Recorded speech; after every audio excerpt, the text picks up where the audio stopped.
This week on Dirt Every Day, we're going to show you how to turn this Ford F-250 into this Ford F-250 and do it in one weekend. We picked this Ford F-250 because it's a basic pickup truck, just like anybody could get off the auctions and build it into something that is a normal four-wheel drive.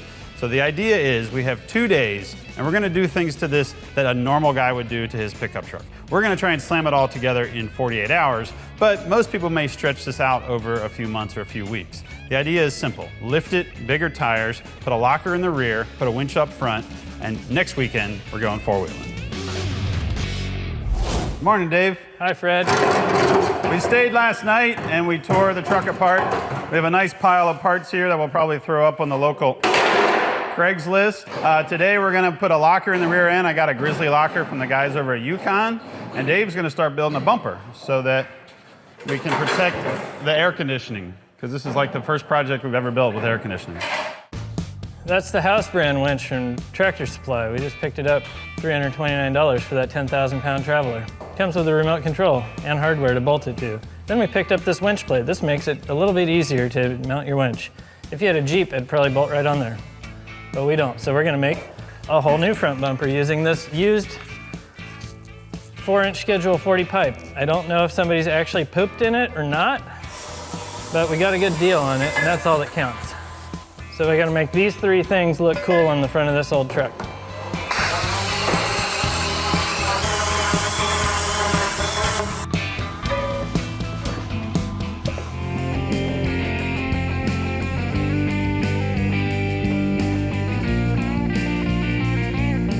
Putting these Fox Performance Series BDS 2.0s on the rear of this Ford.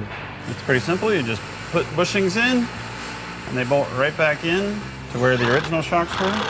The most difficult part is you have to compress the shock to get the lower bolt in. So I'm gonna get both of them mounted up here and then wrestle to get the bottoms in. These are the General Grabber X3s that we had on the Gambler van, and the wheels were originally on the JK that we had out in Toledo. These are 37s, and the lift says it'll clear 35s, but we're pretty sure we can make these clear. There's already a little body rot in the truck, so it'll be fine if we have to trim. I'm pretty sure the rear is not gonna be a problem. In the front, maybe it would have hit the stock bumper, but with Dave's new high clearance, super performance off-road, heckin' cool guy, fabulous bumper, we're probably not gonna have a problem up there either. How'd we do, Dave? We dominated Dave number 1.5. We have a front bumper. It's awesome, check it out. We have a rear bumper. We have that, is awesome too, but you won't see it till later. We have a winch on the front and some off-roading lights. And they work. The winch is wired in. The lights are almost done. Have a locker in the rear. Rear suspension's in, rear shocks are in. We gotta do the front suspension tomorrow. I'm looking at the whiteboard. Front suspension, finish the wheels and tires, and get some lug nuts.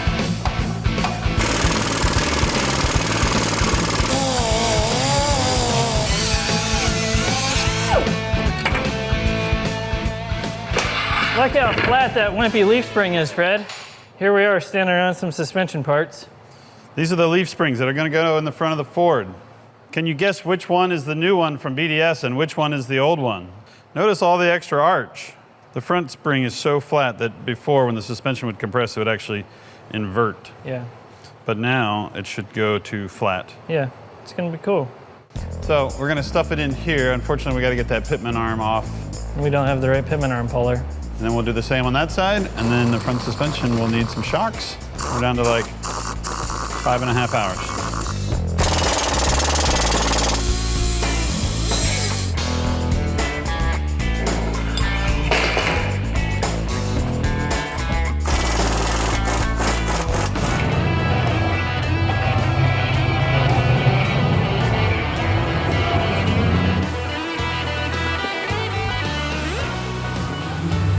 I think we should get the heck out of California. The problem is that with this show, we've seen so much cool stuff, we have to buy a place in like 40 different states now. I know why you wanted me to drive this, because you didn't want to fall in love with it. Yeah. And then have to buy it.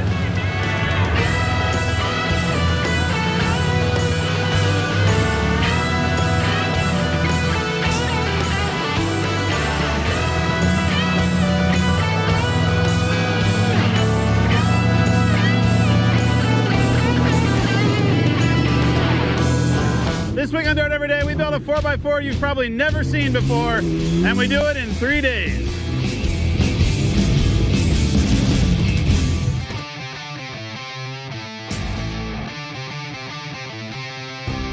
Here's why I chose my Isuzu. Fully boxed frame, big V6 power, 5-speed transmission, seating for 4, and cost a lot less than a Jeep. The Via Cross started out as a factory custom vehicle, and with the limited numbers of production, it's kind of gained a cult following. You get into it, you can run these 35s. If you want to modify it for 37s or 40s, it's a good platform.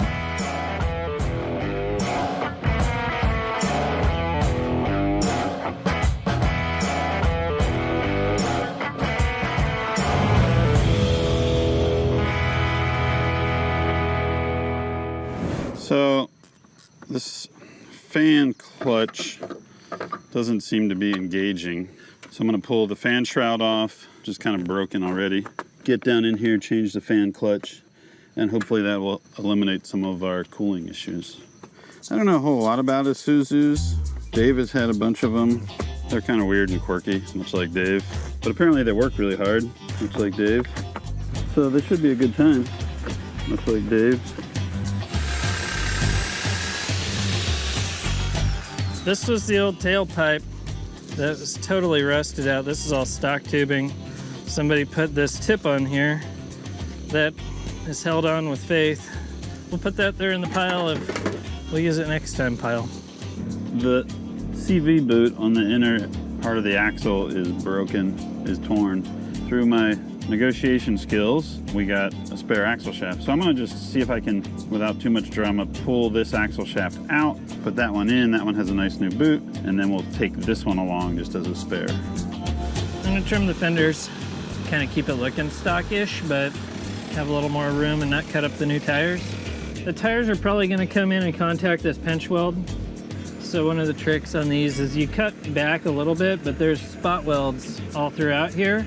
You don't want to cut through the spot welds because then the seam will come apart, but you can just hammer it over and flatten it out so it doesn't cut the tire. So that way we get the clearance, but it doesn't weaken the body a whole bunch. I'm going to cut off some of this bumper. It's already all broken and flopping around over here so that we can get to the front of the frame and maybe like put some sort of bumper on here. On my old truck, when it was stock, I like smashed this into the ground and it pulled the whole thing off and I drove over it and ruined it. So maybe try and not let that happen on this one. All right, I'm just about buttoning up this front axle shaft.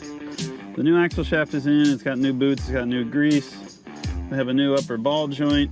There's a speed sensor wire that I have to kind of route up through the upper A-arm and hook back up. And then I will double check all of the tie rod, shock bolts, drive flange bolts, brake caliper bolts, and then we're ready to put tires on this side. So the trick usually if you're gonna paint some wheels with your tires on still, like we're doing here, is you get a deck of cards, playing cards, or 2 of them, and you just kind of jam them in the lip of the wheel, between the wheel and tire. You jam it in there and you use that sort of like masking rather than trying to make this masking tape work because it's kind of a pain. Chrome is weird. You can't normally paint chrome, so don't like go doing this thinking it's gonna last forever. Paint doesn't usually stick to chrome, but we need this to look a little bit cooler than it did.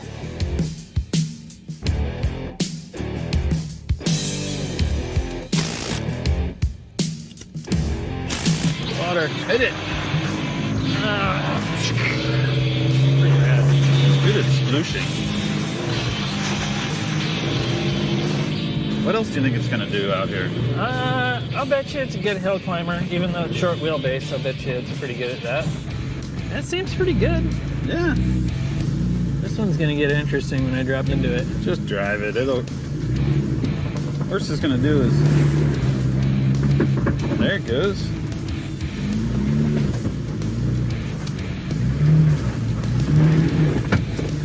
Oh, I've got this side to rub. Come on, Yokohamas. It's climbing. Yeah. I like these tires. Yeah, I do. Even though you're not using the right front one right now. Feels like it's in the air. Let me get it back in the hole. There it goes. Right there. Oh, it's climbing it.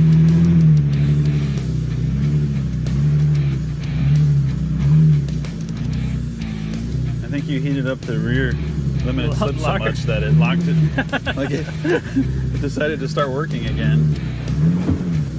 Thing does really well. Yeah. I like driving. It looks like a good time.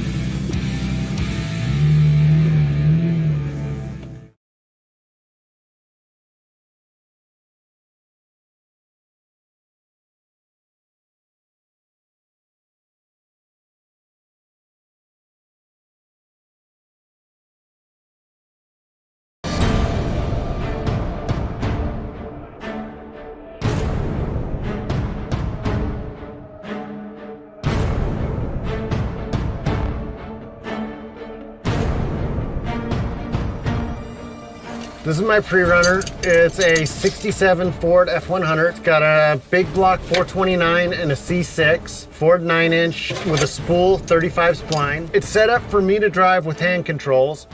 This is my brake, and then this is the gas. I rotate down like this. My hand goes in this tri-pin, which gives me the ability to steer.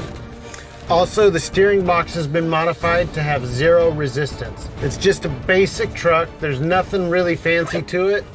And we're gonna go out and have some fun. And if I do lose, at least I had a day in the shop with my buddies and a day in the dirt with my buddies. So I pretty much win no matter what. Hey, man, and let me show you my van. Check it out. It's got 2 seats up front. This is here from a prior owner. This beaded lizard shows the agility of the van. And this sun and moon, this thing's so fast, it's as fast as the stars and the moon. And this beaded cobra, that's how this thing's gonna strike on Frank's truck. Like a cobra. Cap fell off, so we put this rag in there and covered it with some electrical tape. It's got these sweet 185 R14s steering tires. These tires are really good on the front of the truck for steering. These are 31-inch Super Swamper boggers. Now this is a race tire if you have a small van and it's muddy. This is a winning tire right here. And underneath there is an engine. It's got some sort of high-performance fuel injection from Go Westy. There's some peace and love for everybody except for Frank. That's what I got for Frank. We are back at the world-famous Dirt Everyday Top Secret Off-Road Test Facility. This is where you've seen things like motorhome go-karts and motorhomes versus vans. And this time it's gonna be another awesome van versus a rusty old Ford driven by Frank. Frank, why is your truck so rusty? Speed holes, lightweight equals fast. That's a good theory. Mine's mossy. Mossy equals fast because it's slippery. This is our plan. We're going down here. We're gonna turn right, turn right, turn right, jump this mud hole, turn right, turn right, turn right, come back through the finish line. The last guy here is not the winner. And you're buying the beer either way, right? Right. Oh, we're good. Gentlemen, start your engines. And you guys in the Ford. All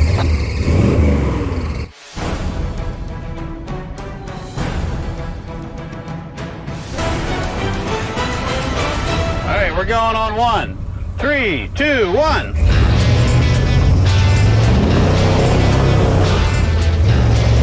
Come on, little bus. We're using our smoke screen technique.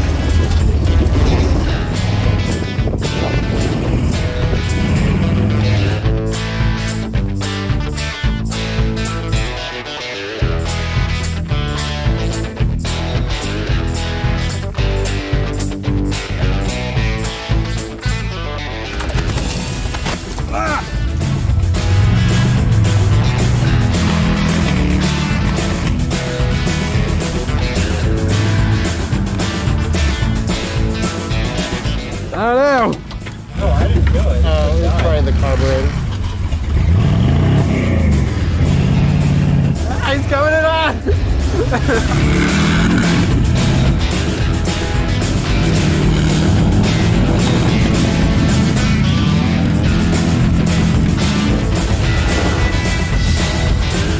Second! All right, we're on the slow section on the Mint 400, riding into Hamburg, Tacoma. We got Mike Swears, Jerry Zeiden, and Fred Williams. Hi, Mom. We're being real safe. I got my safety helmet on just like when I was a little kid. Does she still have the leash connected to it? Yeah. The one I had like a zapper in it, so if I got out of control, she could shut it down.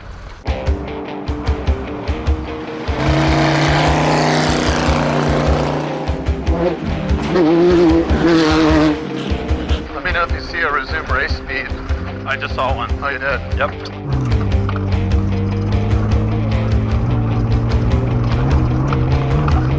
Fred, can you see out your mirror at all? Yep. All right, just let me know if anyone comes up on us. All right. I will. Yeah, so what Jay was saying was he couldn't believe how many guys passed him and were on the side of the road in 5 minutes. Oh, yeah. There was a picture on Facebook of a Class 10 car that the engine had flown out of. Oh, wow. They said the engine flew 20 feet. Wow, that guy crashed pretty hard. Yeah.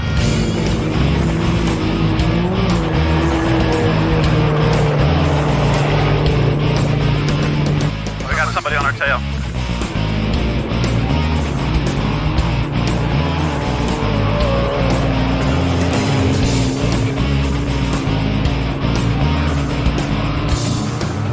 He didn't punt us too bad. Yeah. You really got to go for riding the trophy truck. I know. This must be killing you. I'm just Sunday drive right now. I know. Like compared to your normal office. But this is what you would do, you know? Like, Yeah.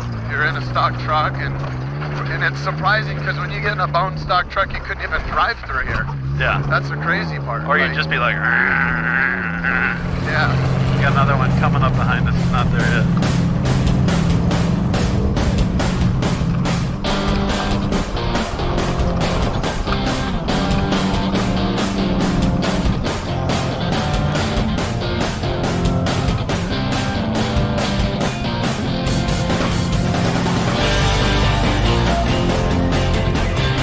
Kind of hard to hold the gas pedal like halfway down.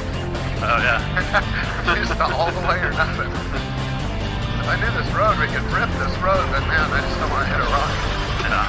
I think there's one around this corner.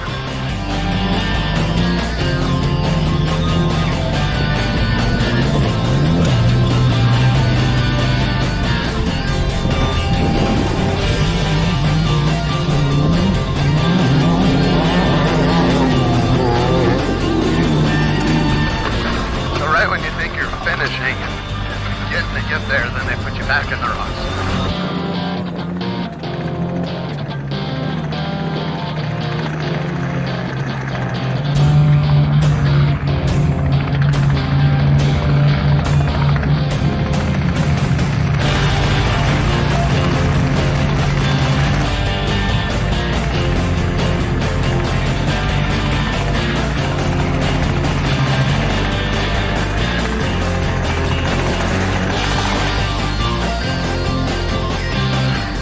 At the finish line, at the finish line.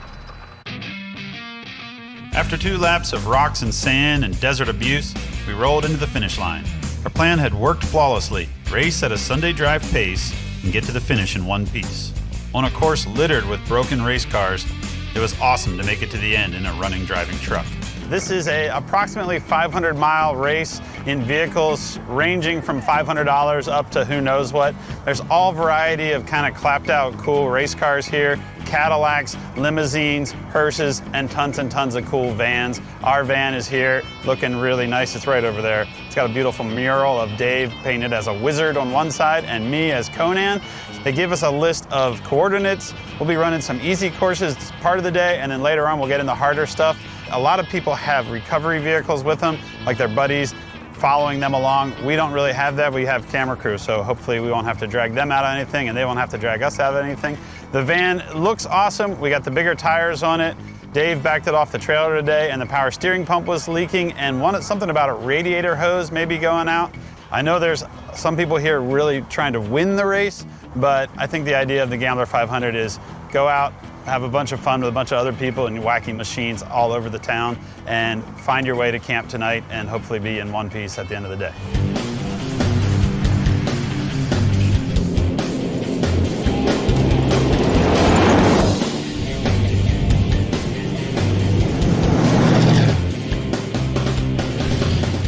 Tires are aired down, 4x4 is locked and loaded, GoPros are goping, belts squealing. Let's go up here and see what's on this little track. When I first saw this van, I thought, man, that van looks like a fun van to take on a dirt bike track. We're not gonna get it.